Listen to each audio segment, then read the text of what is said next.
How to recover the freon from the unit. I already connect all of the equipment. So this is the recovery tank. That's the in pipe for pulling all the vacuum in here, all the freon. It goes from here and it goes in the tank. What I do usually with this situation, I put the tank upside down, turn it on.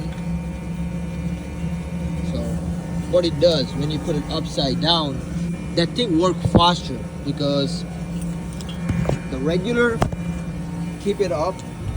The freon tank for the liquid line has a rod in the middle, so pulling all the liquid out and dropping on right here. But if you put it the other way, the liquid stays on the bottom and then it wasn't recover faster, you know. With this right now, you will see a difference. It's already dropping. Look at the number.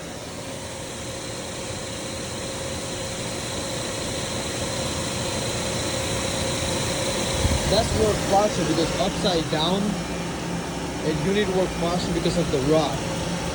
If you know this trick, comment below. Thank you for watching. After recovering the freon, pull out this coil. Look at it inside.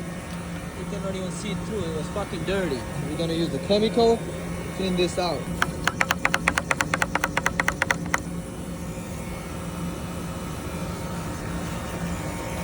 We're gonna wet it down with the chemical, let it sit for like 10 minutes, and we're gonna use the water to clean it out.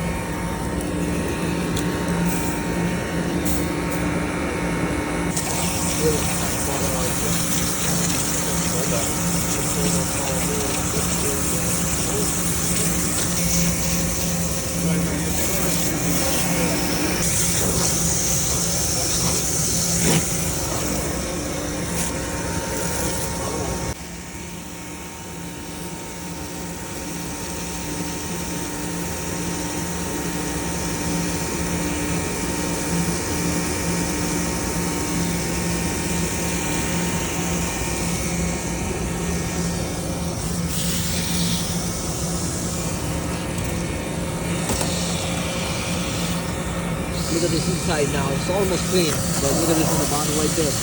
Still got some dirt. But it looks better than before. Look at the coil.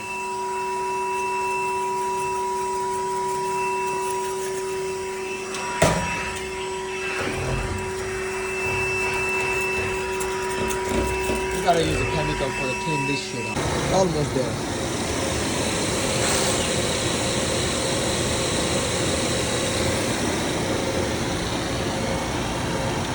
PSI is not gonna do anything, so we're just gonna try to turn it off.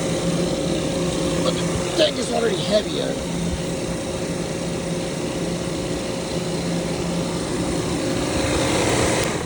It's already zero. So we already take it out every freon from the system. Now we go from there.